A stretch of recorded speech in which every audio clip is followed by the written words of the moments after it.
Hello there, friends. This is Spencer Michaud, and today we're going to be talking about Mercury ingressing into the sign of Pisces. We're going to go on an epic journey this afternoon as we, you know, examine all of the transits of Mercury through the sign of Pisces and try to bring it all together into some kind of coherent, essential nature of what we're going to be experiencing from March the 15th all the way up until April the 3rd. So usually I do decanic videos, but since Mercury moves so quickly, I figured I would kind of try to, put it all together in one video for you. So here we go. I hope you're doing well out there and hanging in there. Happy to be with you again here today. Thank you for all the nice comments you've been leaving and all the new subscribers that we've had to the channel. It's very exciting. If you're enjoying these videos, make sure you're subscribed to the channel if you aren't already, and leave me a comment. Leave me a comment about how you're doing with Mercury over the Piscean season, and let's keep the conversation flowing. All right, so what are we looking at here with Mercury and Pisces? Well, we've got some challenges. Let's just put it that way. Mercury is not super comfortable in the sign of Pisces. It is said to be in its exile and in its fall simultaneously. So those are both positions where uh, exile can be thought of as a planet being in a temple or domicile that is opposite of its ruler. So, okay, so let's think about it like this. So I'm just going to show you one chart here. And we've got Mercury here in Pisces, moves into Pisces March 15th, 6:26 p.m. Eastern Daylight Time. Okay, so we did switch over to daylight time. Hopefully you've all recovered from that. But what we're looking at here is we've got Mercury's domicile of Virgo over here and opposite the domicile of Jupiter, which is Pisces domain, right? Or Jupiter's domain is Pisces in Sagittarius. You can think of it like that. So what happens when we have Mercury, a planet that is associated with things like communication, commerce, being able to move between worlds, being able to differentiate between different things, being able to question lots of things, um, being able to be adaptable to the environment that it finds itself in, sort of an ambiguity or a questioning nature associated with Mercury. Well, what happens when we put that in Jupiter's house? Now, Jupiter is a planet associated with trying to bring order, trying to bring stability, trying to bring merit through your actions. When it's in its nocturnal form, it is sort of a demiurge or a creator that is trying to bring something new into existence through going off into our imaginal realms, through exploring our spirit, through exploring whatever animating spirit causes us to move forward with our life. So a difficult placement for Mercury. And I will explain it through reading to you an excerpt from Charles Obert's book, The Classical Seven Planets, Source Text and Meaning. Really great book. Consolidates a lot of source texts into one handy dandy little compendium. And he says in his Mercury his Mercury chapter, it says, without Mercury, there is no awareness, nothing we would recognize as consciousness. As consciousness, Mercury goes in multiple directions. It can be focused outward or it can be focused inward. It can convey information back and forth. Mercury, the messenger, conveys news and information, but also conveys goods and services. So we see the association with commerce, business, marketing, and money as a medium of exchange. Mercury is not so much the goods themselves, but the act of exchanging them and the markets where the exchanges take place. Okay, so it is kind of the means of translation, the means of exchange, the ability to interact with other people of maybe different viewpoints.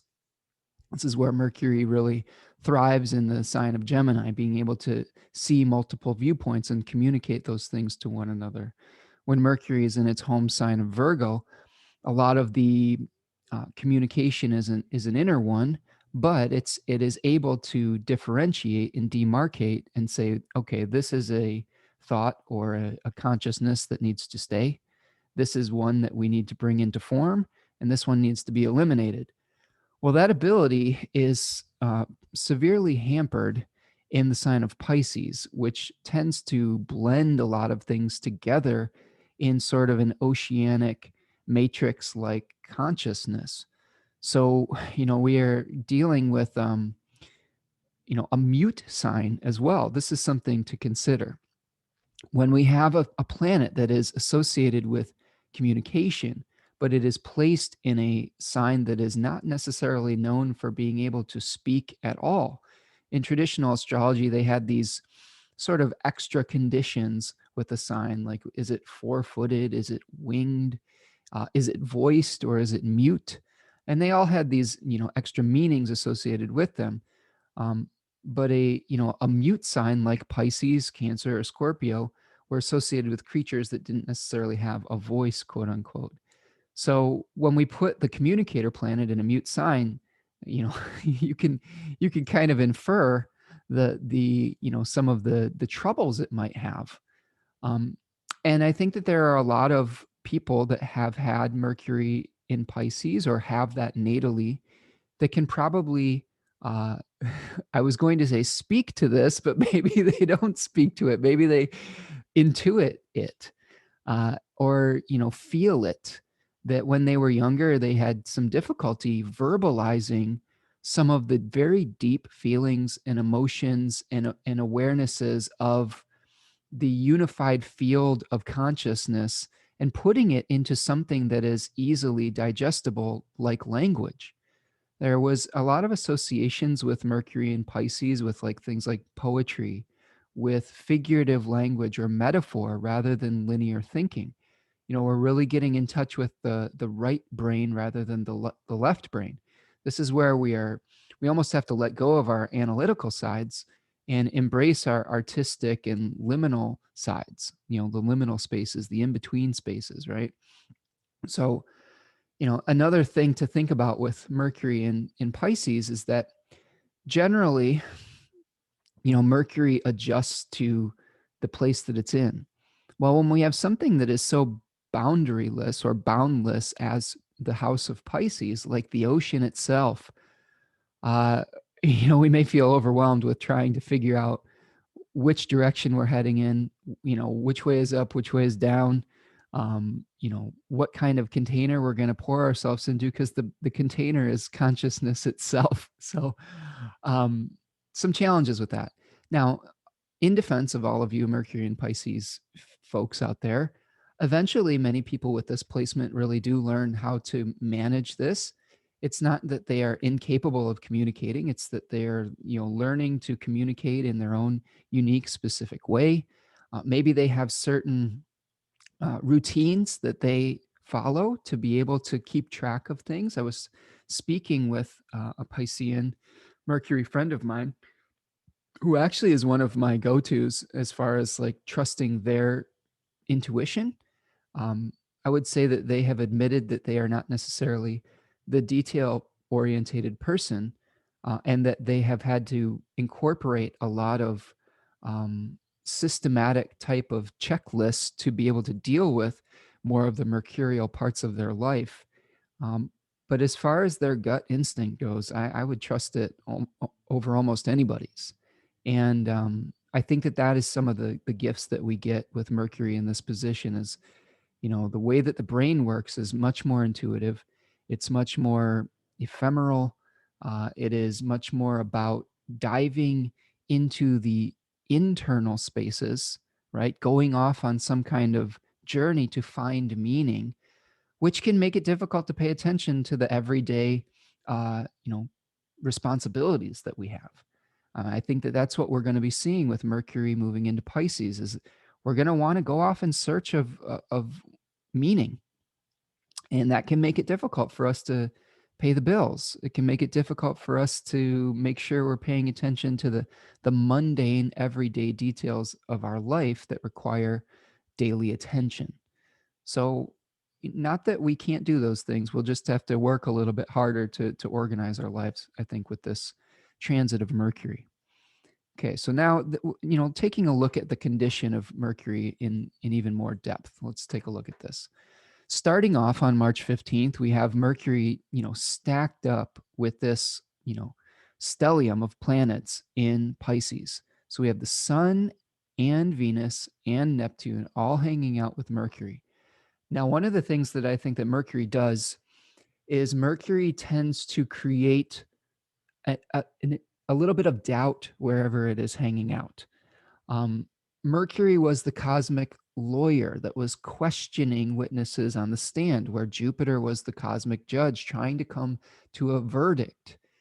So when we have Mercury moving through Jupiter's sign, we may be casting a little bit of doubt on our certainty, on our internal certainty, on the journey that we are taking, that we've been taking over the past few weeks here with the Sun and Venus moving through Pisces. We may have really gone off in exploration of that animating principle of meaning, of our internal philosophy that will eventually lead to external action, of being unified with Source itself and our higher self. Now, once Mercury enters the picture, we may have a little bit of doubt that comes into the picture. We may be questioning, whether the dream that we have is on stable ground and whether it is achievable, and asking ourselves, what are the skills necessary to bring that vision into fruition? Mercury is all about skillfulness as well. Hermes, little baby Hermes, was a very precocious youth. He was able to do a number of things that belied his age. He was a masterful musician. He was able to be a little bit of a trickster with the other gods, and play jokes on them, and even get away with a lot of things because of his ability to be so skilled at such a young age. So wherever Mercury is placed, we have to figure out that these are the resources that we're being given right now to kind of to mix the cosmic soup. I think of Mercury as it's the spoon that's stirring the drink at this point, right? It's whatever we're using, whatever talents, abilities, or whatever we're going to use to bring things into fruition, to bring the light of the sun, this, like, which we could think of as spirit, into form, which we could think of as the moon. Mercury is always an intermediary between those two, right? It is kind of the way that we are going to animate form with spirit. All right. So let's think a little bit about some of the other challenges we could have here. I've gone over that we've got nonlinear thinking patterns, more web-like thinking. This could lead to a little bit of brain fog as we go through Mercury and Pisces. Trying to make connections rather than clearly demarcating, poetic thinking, metaphorical or figurative language rather than linear. We've talked about the mute sign and the difficulty articulating our deep, ineffable feelings, a shakeup of our inner stability and order. Questions that may come up is, who am I? What is my animating principle and guiding light? Why am I doing this? Why the hell am I going on this journey, right? I think that Charles Obert talks about Mercury as an oscillating force rather than the moon's waxing and waning. We have Mercury that swings back and forth like a pendulum. So this could be where we're swinging back and forth between options, and we're trying to, weigh the advantages and disadvantages of our internal spirit and dream that we're trying to achieve. And that can lead to some confusion. Okay. So before we get all into, breaking in this, let's take a look at other potential challenges. So again, Mercury is bringing that sense of confusion to all of this Piscean stack up. We do have a square, a whole sign square between Mercury and Mars. That's going to be part of our conversation moving forward. And that's really interesting because Mars is in the sign of Mercury, Gemini. So this internal journeying that we are going to be questioning is going to be providing some of the materia for Mars to act upon. It might lead to a little bit of frustration. It might lead to a little bit of paralysis. It might lead to a little bit of, trying to go back and forth between imagined pathways, and that could lead to some tension. That's probably going to lead to some frustration where we are confused about why we're doing what we're doing, and that'll make it difficult for us to use our energy and choose a specific path. Mars moving through Gemini right now is kind of showing us a number of options, but also requiring us to make a choice. And we can't really do everything all at once, and we're going to maybe feel some of that frustration. And uh, we do have Mars right now kind of, animating and speeding up our communications, maybe bringing a slight amount of conflict or debate around the way that we communicate. And that could get a lot more difficult once Mercury moves into Pisces, because a lot of the arguments that we think that we're making that are rational become much more subjective and irrational, and that can really lead to an even more challenging communication. So be aware of that, and be cautious of how you use your words, and really try to um, figure out if what you are saying is rooted in objectivity or rooted in your subjective internal perspective. As I'm recording this right now, we're in the last hours of Mercury in Aquarius, which is a position of objectivity. It's a Saturnian home where we can hover above the landscape and see the big picture. Well, we're gonna lose a little bit of that as we move with Mercury into Pisces. Okay. Um, we do have some sextiles between Mercury and Pluto, and then Mercury and Uranus as far as whole sign aspects go. Um, so let's see. I think I'm going to go through in a more linear fashion with these as we move along here. I did want to show you, though, as we go along, the different the different tarot cards associated with these decans. So let's do this.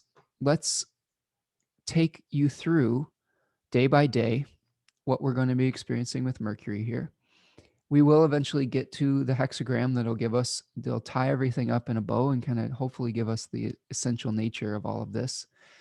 But let's kind of break down the details as we move forward. All right, so we're going to start off on the 15th with Mercury in the first decan of Pisces. This decan is associated with the Eight of Cups.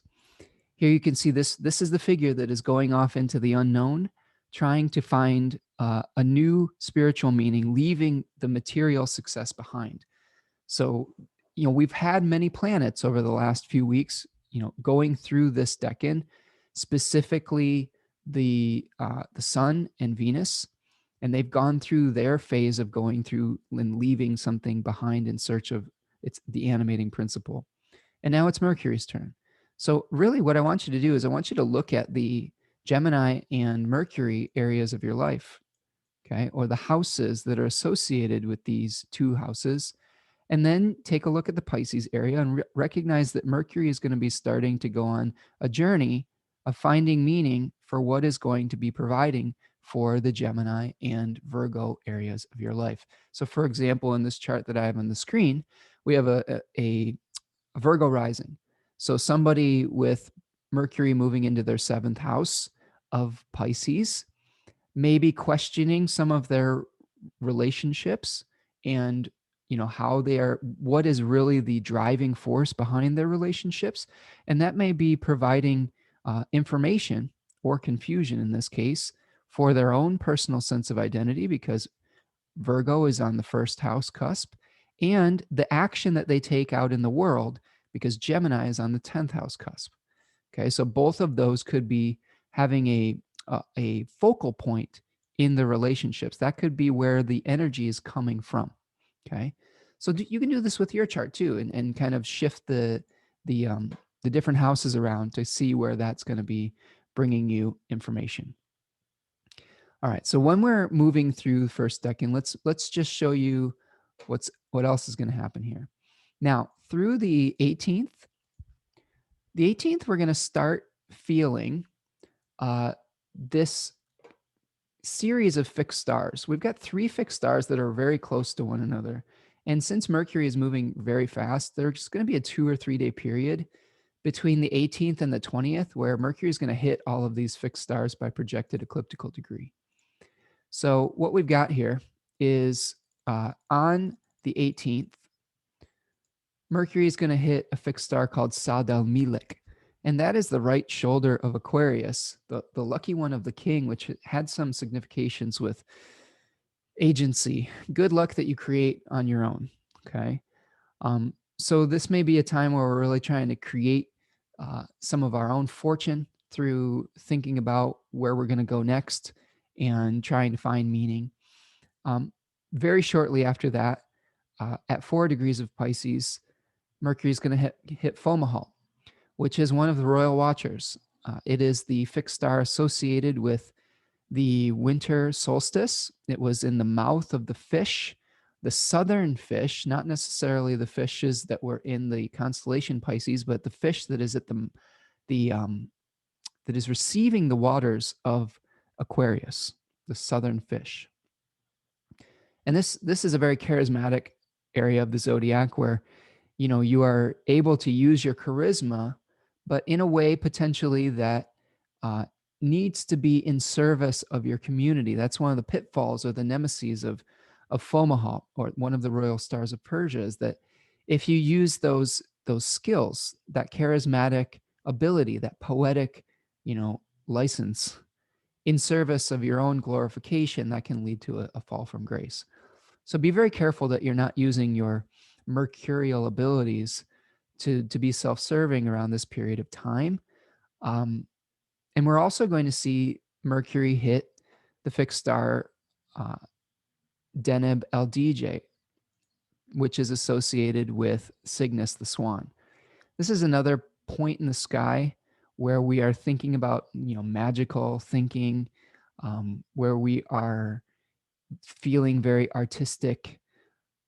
But you have to think about, there is one kind of signification with Cygnus and swans in general that speak to a little bit of territorialism.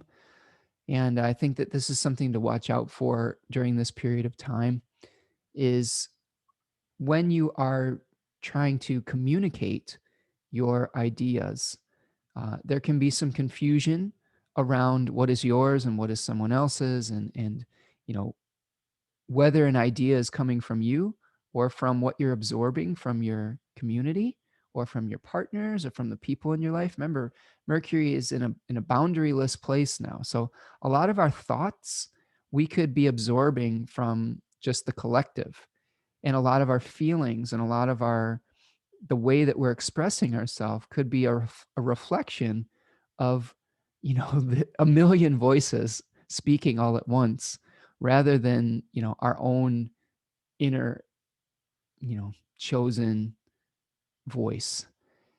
So be careful of that.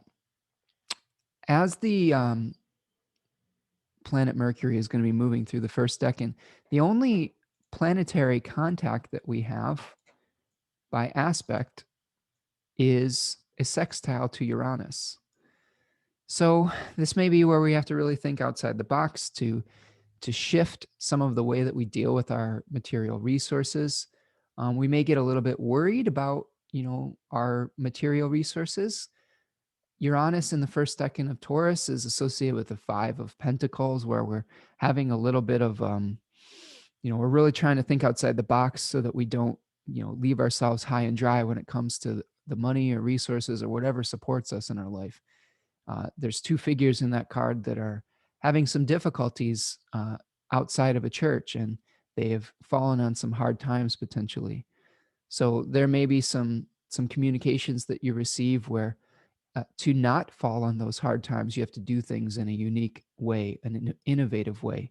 You have to kind of steal fire from the gods on some level, like Prometheus, if we want to speak to, the way that various astrologers have thought of Uranus and that energy and how it expresses itself.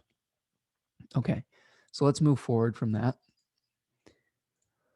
Okay, covering a lot of ground today.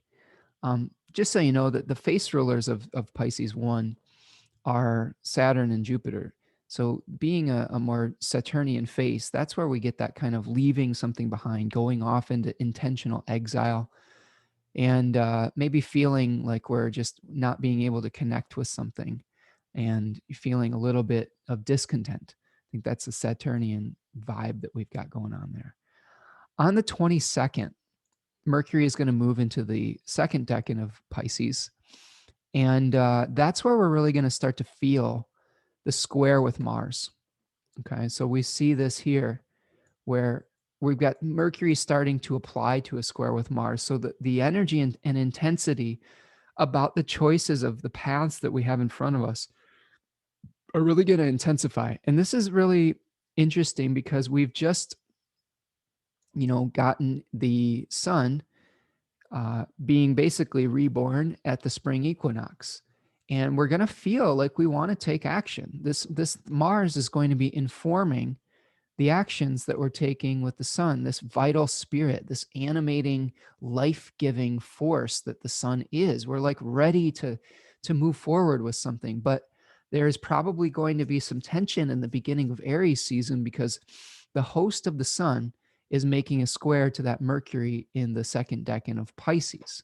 And that second decan of Pisces really has some significations with doing too much and overestimating your abilities. Here we have the Nine of Cups that is making a square with the energy of the Nine of Swords.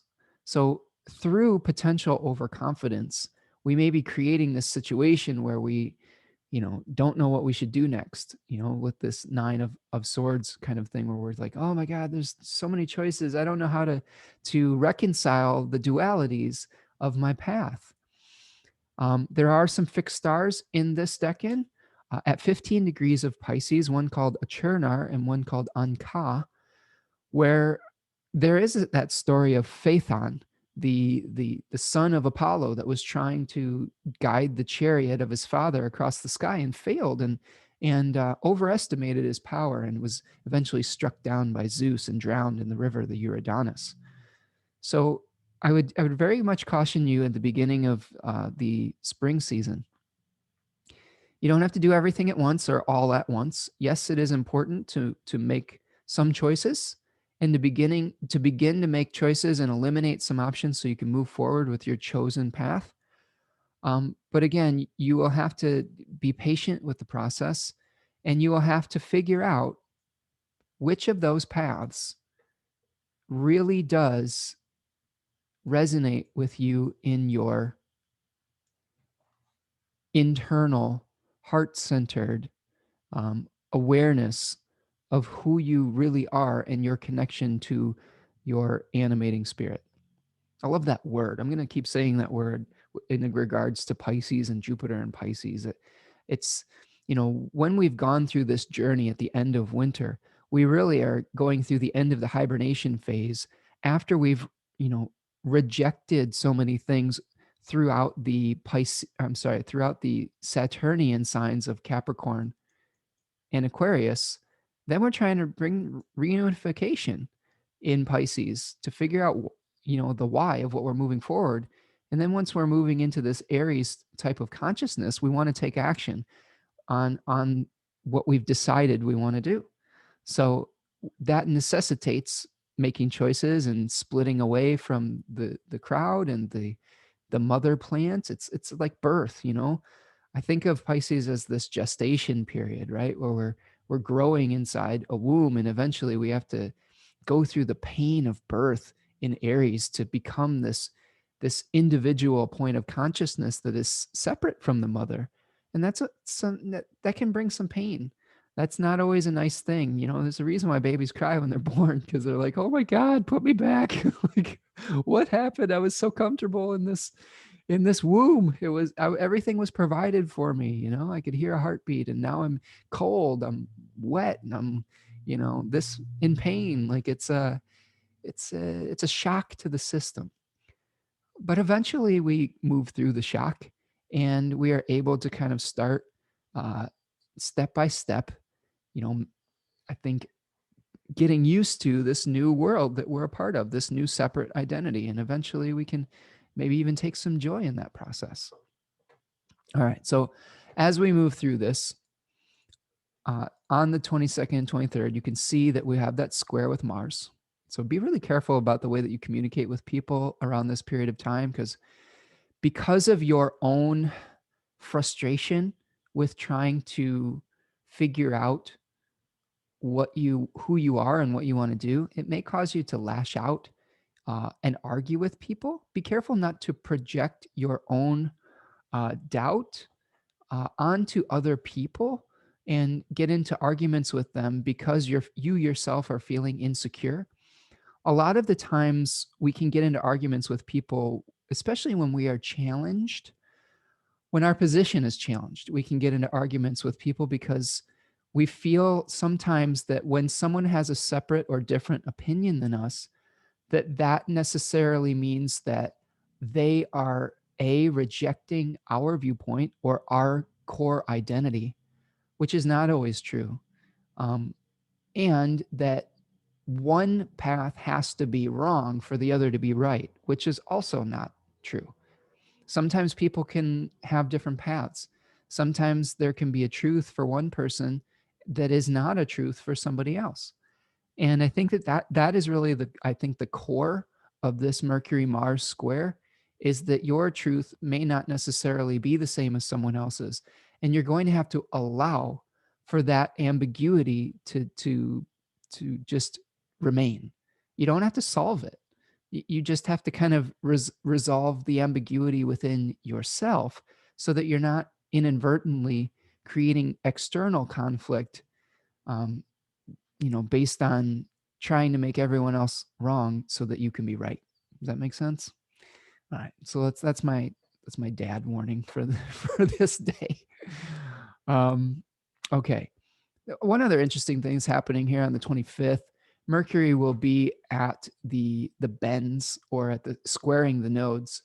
So this again is a point where we may be trying to bring something into fruition. Um, and it may be some challenging things regarding it. Now, I believe that this is one of the bendings that is associated more with the south node. I think this is the southern bending. I'm not completely sure on that detail, but one of the bendings is more associated with, things from the past and letting go of things to reconcile these two opposing nodal viewpoints. So there may be something that comes up around the 25th a viewpoint, a belief system, a a narrative that we were hanging on to from the past that just has to be let go of. That may also be part of the Mercury Mars severing that might take place. As somebody's perspective may show you that the one that you've been holding on to with a death grip is no longer valid. And to be able to move forward on your chosen path, you may have to cut that position out of your life, and accept the fact that the new information that you've received may lead to a new awareness and a new belief system. And that's okay. What is absolutely okay? Changing your mind every once in a while. I think that that's one of the most humble acts that you can do as a human being, is when experience shows you that a past belief system is no longer valid, letting it go. Letting it go. I think that a lot of the ills of the world come from holding on to a position that is well past its prime, that is, you know, eventually, that at one point was the right answer. Every right answer can eventually become the wrong answer. And vice versa. When something is the wrong answer, sometimes it can morph into the right answer. It's tricky like that. It's mercurial like that. We can see the yin and the yang with this concept. Let's draw it on the screen. I'll draw a bad version of it. Okay. But you can see that we've got this kind of experience of energy flowing into itself, right? In wholeness. And we've got a little bit of the seed of the light and the dark, and we got a little bit of seed of the dark and the light. And it's just a continual process. There's nothing wrong with it. There's nothing bad about it. It's just life. It's just the Tao. And just as we are at one point young people, where we are ascending in life and we're growing and we are learning and we are, uh, you know, having a sense of wonder at the world. I hope we never lose a sense of wonder, but eventually we come into wisdom. The body that we are housing the spirit in starts to decay instead of grow stronger, it starts to grow weaker. And in that case, though, maybe this, hopefully, if we're living this life, I think, gracefully, maybe the spirit grows stronger. Maybe our wisdom grows stronger. There's always a trade off, right? I don't know about, some babies are kind of wise, but most babies aren't. Most babies don't know, how the world works yet. And that's okay. It's not their fault. It's just that they haven't had experience in these particular bodies in this particular circumstance. And eventually you have experience and it teaches you what works and what doesn't. And I think this is one of the challenging things about growing old, though, is at various points in our life, certain things work. And we feel like that because one thing has worked in the past, we need to apply that method to everything in the future. And we can really get ourselves hung up and stuck when we try to do that. I've been very guilty of this in the past. I have a Taurus moon, and a Leo ascendant. I got a lot of fixed stuff going on, and I don't particularly enjoy changing my method with things. Now, I do have a stack up in Virgo and Venus and Gemini, so there is definitely some flexibility. And I've always said that I reserve the right to change my mind when I'm making a declarative statement in Jupiter in Virgo fashion. Okay, and I think that you can do that too. You can say, "This is my truth right now, but I reserve the right to change my mind." And I don't necessarily agree with your perspective, but that's okay. That may be true for you. And eventually maybe I'll come around to your viewpoint, but be open, I think, to being flexible. I think that's really a key, is the way that you stay young, the way that you stay supple is to allow some flexibility in your mind. Look at all the folks that practice yoga. What is the point of yoga? It's to stay flexible. And it's just as much about keeping your mind and your heart flexible as it is your body. Those two things are related to one another, right? All right. So let's move forward from this point in time. And we are going to examine when Mercury moves into the third decan of Pisces. So this happens right around the 29th of March. And this is another kind of pivotal point in the cycle, because just as Mercury moves into the third decan of Pisces, it'll make a conjunction with Neptune. So after that challenging square with Mars, we're going to see Mercury, coming in contact with the planet of dissolving. This may be where, after the conflict that we have, something has to dissolve and be returned to universal substance.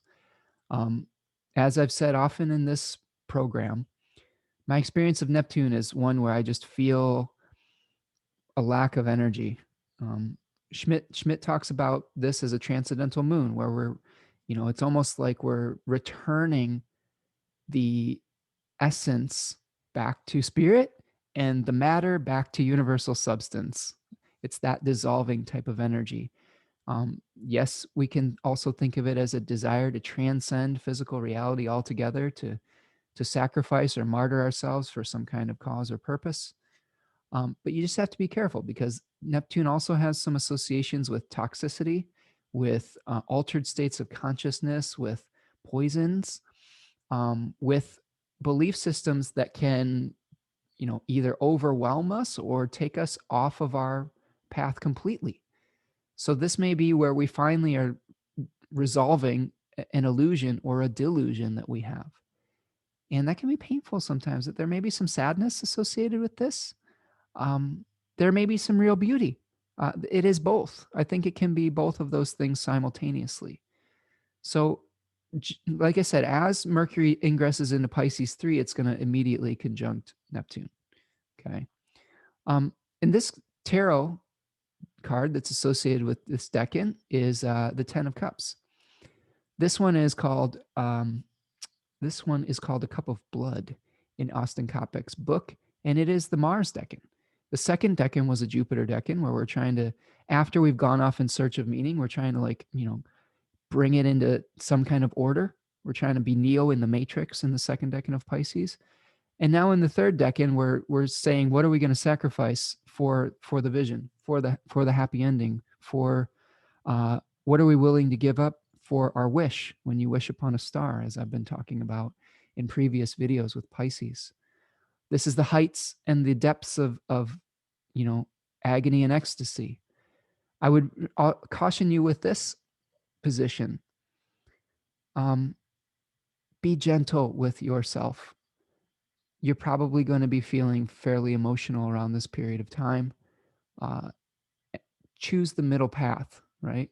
Choose the balance point, the equilibrium point. Don't get too high, don't get too low. This too shall pass. Mercury moves really quickly through Pisces here.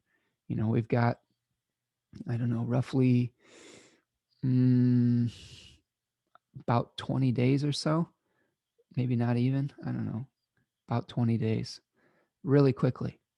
Okay, that's fast moving Mercury. Whereas when we were moving through Aquarius, we had a retrograde, we had everything slowing down. We've had Mercury in Aquarius since January, so we had 2 months, at least 2 months worth of Mercury in Aquarius, and here we've got less than a month. So again, the heavy emotions, the cleansing, let the cleansing happen, but don't dwell on it. Don't get too hung up on it, because there's going to be actions that you're going to need to take in the near future. So try not to let your emotions overwhelm you to the point of becoming dysfunctional around this period of time. Now, that being said, when we move forward to the 31st, we're going to see Mercury hitting a fixed star called Markab at 23 degrees of Pisces. And that was the saddle of Pegasus. That was the stabilization point while we were ascending to the heights of our dream on the winged horse, right? So after we have gone through that cleansing, dissolving, purification, maybe even with Neptune, or like the humbling, the ultimate humbling, right? Maybe we will find a point of stability from having released some of those challenges in the past.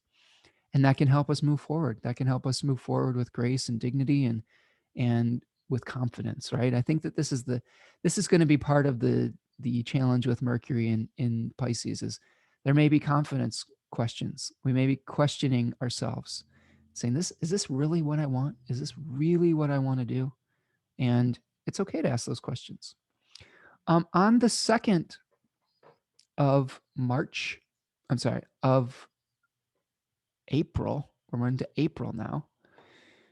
And the 2nd of April, we're going to see our final aspect that Mercury is going to make between Mercury and Pluto. So we have a sextile between Mercury and Pluto at about 26 degrees of Pisces and Capricorn, respectively. So this is where we're going to be unearthing all of the clogged up junk, the corruption, maybe the everything that we have pushed down beneath the surface that will need to be dealt with for us to move forward with our life. And this is a harmonious relationship between these two. So maybe some of the realizations that we come to throughout Mercury's journey will help us to unclog the sticky, parts of our life, or the drains, the clogged up drains of our life. And that will be a liberating influence. A lot of the times, though, I will say this. Um, I really enjoy the way Liz Green talks about Ereshkigal and Pluto. And if you're not familiar with that, go look up the story of Inanna in Ereshkigal. And the key takeaway from that, though, is that the way that Liz Green likes to deal with Pluto things is a lot of the things with Pluto may be out of our control. And instead of trying to necessarily fix it, we may have to accept it and have empathy for it. So she talks about the mourners of Ereshkigal, or of Inanna, the mourners of Inanna, like having empathy for Ereshkigal, the mistress of the underworld, and how that was able to alleviate a lot of her suffering just by being present and hearing her. So this may be a point where just by being present for your pain or for someone's pain and having empathy for somebody, that may be able to unclog the drain and help move you forward and release some of the tension or the pain or the blockage just by being present and having empathy. All right, then finally on April the 3rd, we move forward into Mercury and Aries. Okay, so you see there's the ingress of Mercury into Aries. Okay. Um, the one thing that I did want to point out before we move to our I-Ching reading is that around April the 3rd, 2nd, 3rd, one thing that is important in our mercurial cycle is that Mercury, is going to be going under the beams of the sun. And that is an important point where Mercury becomes invisible again. Mercury is again maybe entering the underworld or the hidden place. Now, I do have some questions on as to whether the superior conjunction with the sun is an entrance into the underworld or not. From my understanding, I do have a fairly clear understanding that when Mercury is retrograde and under the beams, it is in its psychopomp journey. Now, I'm not exactly sure what Mercury could be doing when it's invisible, going into the heart of the sun from the superior conjunction, which is direct in motion.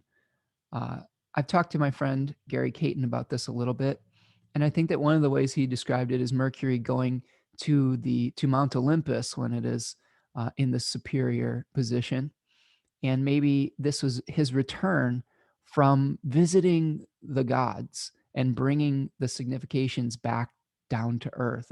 And sometimes he may have to work behind the scenes to bring those new beliefs, those new animating principles into form. So just kind of talking that out, that seems to make the most sense as to what we're experiencing here. But when Mercury's under the beams, it's a little bit more difficult to see visible progress when it comes to mercurial matters. So be careful of that. One other thing I want to say too is in America, tax day is April 15th. And this, be real careful with your taxes if you're doing your taxes around the time that Mercury is in Pisces, because it's really easy to kind of get confused about the details. I know right now they've changed a lot of tax law just in the last few weeks even. So really check and double check all of the new laws. You may actually be eligible for more relief than you can think of at this point. There may be some surprises with your taxes. If you've, like, for example, if you've got an unemployment income, a lot of that is taxable. So there may be a bill. I think that this is another thing that Mercury in Pisces is going to be wreaking havoc on over this period of time, as people are going to be frustrated with their taxes. I almost think that what I would do over this period of time and what I might do myself is try to collect as much information around this time and then wait till Mercury moves into Aries to actually file after I'm able to get a little bit more clarity with it. And that might be cutting it a little too close to the deadline for a lot of people, but it might make it so that there's not as many challenges moving forward or mistakes that you might have to clear up. All right. So that is something I wanted to point out, the Mercury going under the sun's beams on the 2nd. All right, let's look at our I-Ching and wrap this thing up. Thank you for hanging out with me today. I know it's a little bit longer video, I'm doing my best to be as succinct as I possibly can and talk about a number of aspects and a number of movements. So what I'm doing here is I'm drawing the hexagram that is associated with the reading that I did for Mercury in Pisces for 2021. And what I've got here is hexagram number 43 with two changing lines. Okay, line number 2 and line number 5. Actually, this is line number 2. This is line number 5 for you technical-minded folks out there. And it's moving to hexagram 55.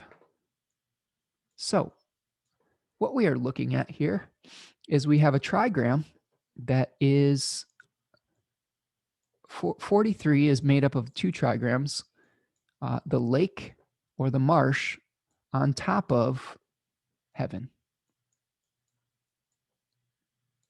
That's 43. And that makes up the hexagram.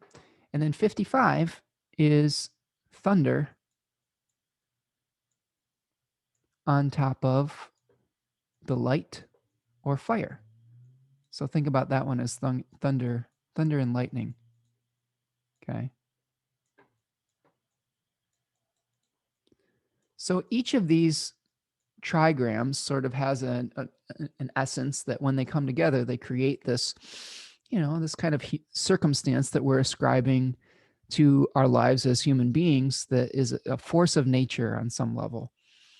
And when the lake is over top of heaven, you can think of that as like a cloud, right? It's a cloud that is pouring the blessing of rain, because the lake is different than just water. Water is like an abyss or confusion where you don't know where you are and you're confused.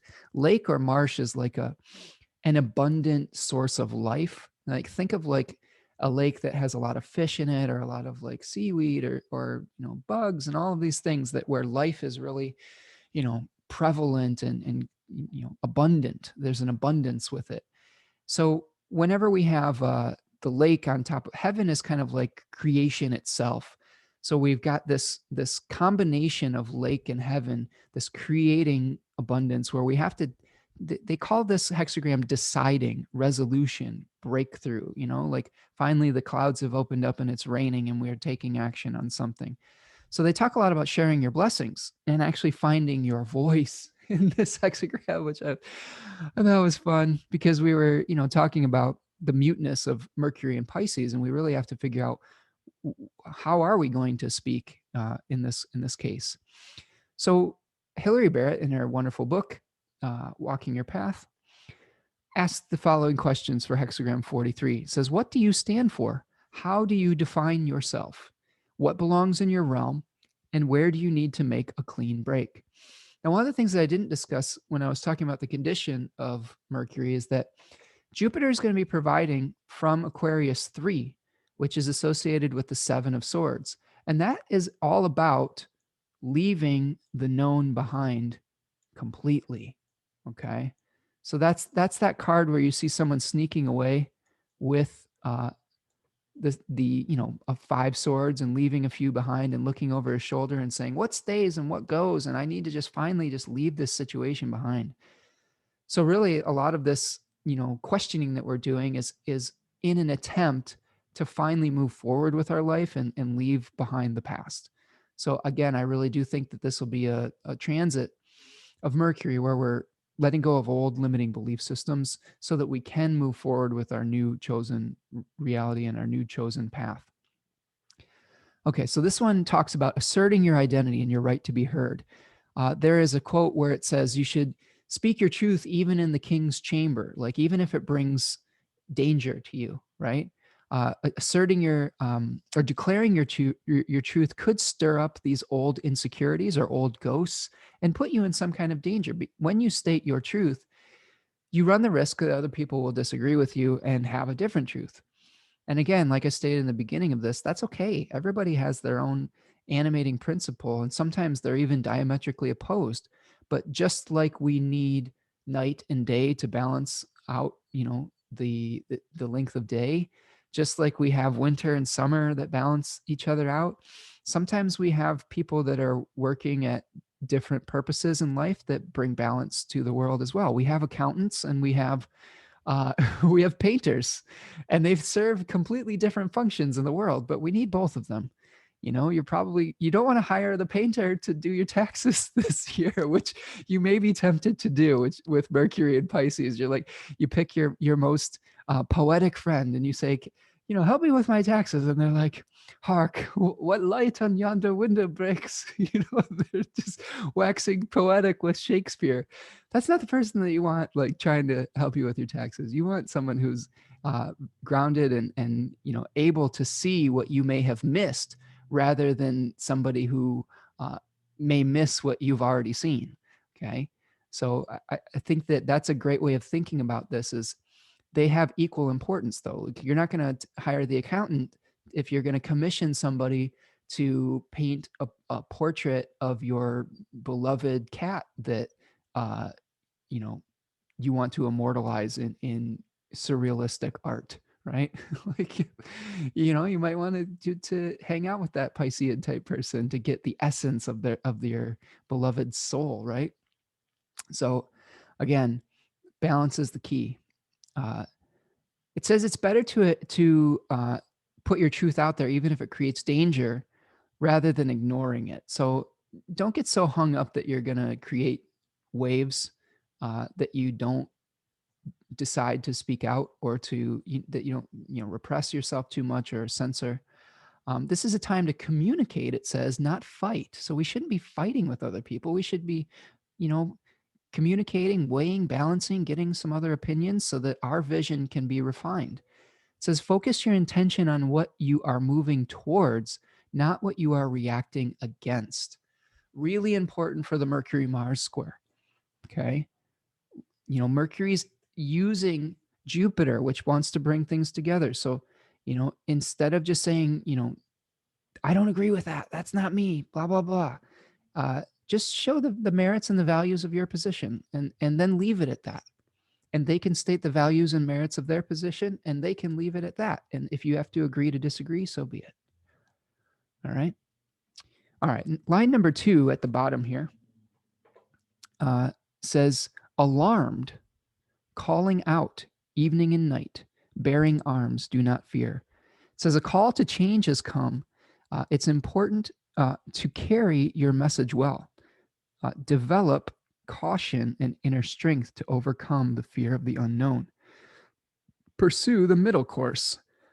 So there's something that's pushing us to act, right? There's some kind of alarm that's been raised. There's some thing in your life that is saying, okay, it's go for it o'clock. It's time to take an action. And it may bring up a lot of fear. It may bring up a lot of adrenaline, because we're like, oh no, like this is a scary type of thing. But it's important to stay disengaged.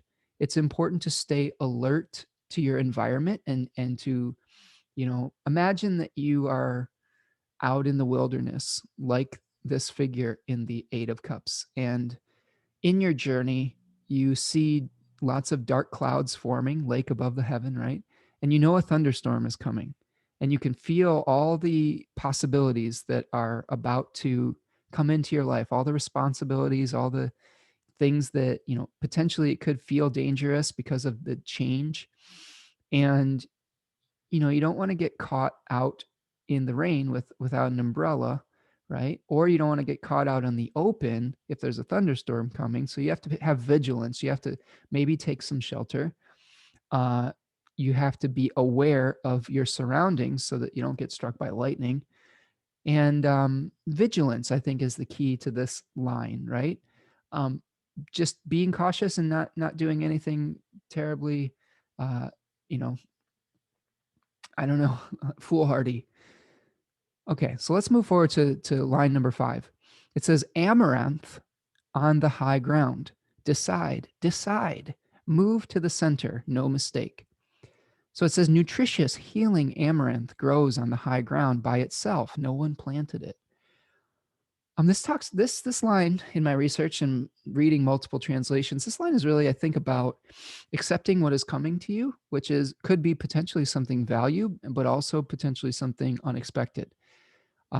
But what it may require you to do is to stretch beyond your previous limitations, to ascend to the high ground, to reach it, right?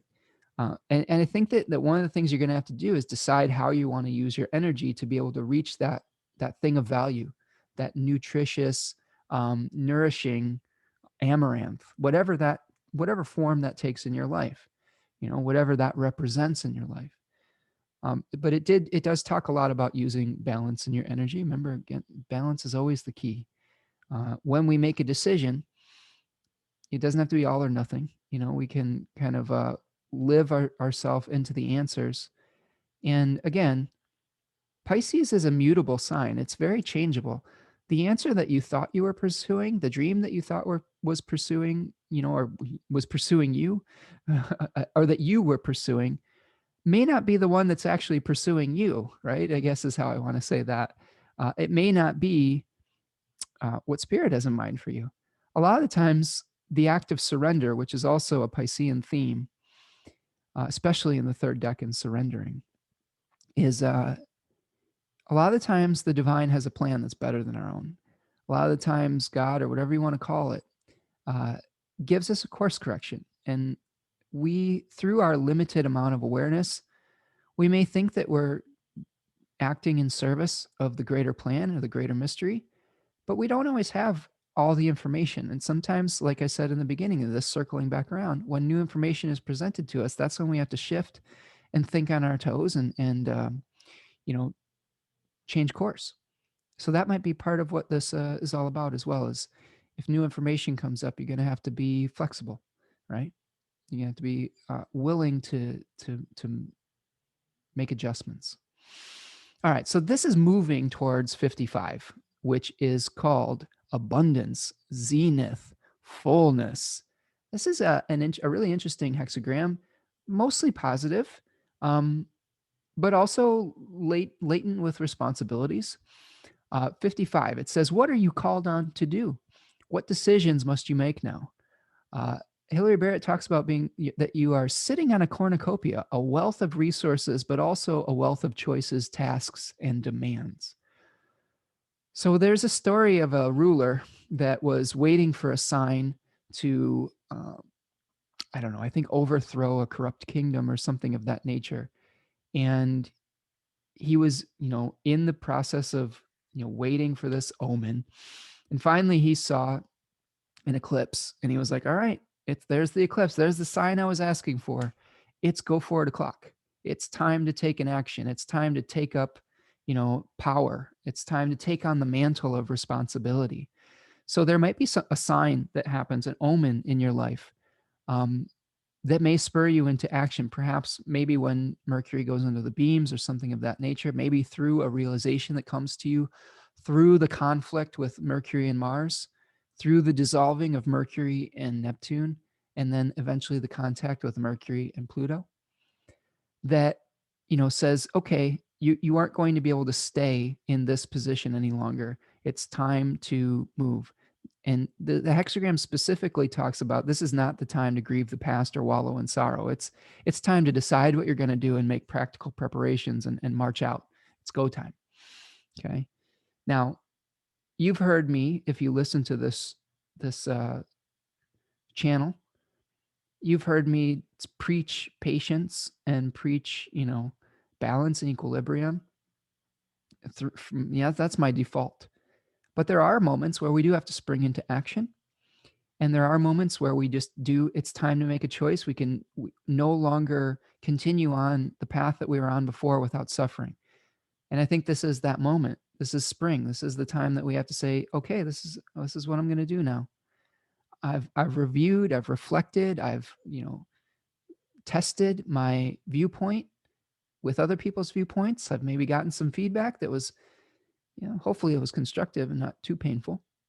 And now it's time to make a decision. It's time to let go of something. This is going to alleviate some of the pain of Mars in Gemini too, because Mars in Gemini is saying, all right, you got to let go of one of those options so that the other can live. It's really the story of Gemini, as one of those twins gave up part of his immortality so that the other could live half the time on Olympus after he died, after he perished. So This is also kind of the result of Mars moving through Gemini 3 too, right? You see all the swords in the 10 of swords with all the swords in the back of that figure. Like that was a choice that was made. A lot of times when we incarnate into a new life, we have to let go of the imagined other paths. All right. Well, I hope that this was helpful for you today. Thank you for going on the journey with me with Pisces, the Mercury and Pisces journey. Um, if you are enjoying this channel, make sure that you're leaving a comment there. Tell me all about your Piscean journey. I want to really hear about if you had any specific experiences when Mercury hits Mars. I want to hear the questions that you have about your journey moving forward. What is it that you're searching for? And where do you think you're at and where are you going? And did the universe provide any course corrections for you along the path? Um, if you're enjoying this channel, hit that like button. Make sure you're subscribed. If you want to support the work that I do, you can buy me a coffee at buymeacoffee.com, or you can buy me some mate, right? Everybody has a different way of thinking about that. My friend Tarja from Finland says, I'm buying you a smoothie. And I'm grateful, whatever it is that anybody wants to contribute. It really does help me do the work that I'm doing here. I've set my channel up and my business model to be one of donation based, where um, I'm putting most of my work out for free and just sharing it with the world. And I'm relying on the generosity of your donations to keep doing what I'm doing and keeping these things accessible for the most amount of people possible. So thank you so much for everyone who has supported that vision. And yeah, I really appreciate you. And let's keep on rolling with moving towards an equitable society where everyone has access to the information that they need. So anyway, I appreciate all of you. Uh, be kind with yourself over this Mercurial Piscean transit. Be kind to the other people in your life. Try to hold space for an opinion and a viewpoint that is not um, may not be in alignment with your own vision. It's okay to disagree, to agree to disagree with people. It's not an attack on your own character. It's just the beauty of the variety of the experience of life. All right. I'll see you the next time, everyone. Peace.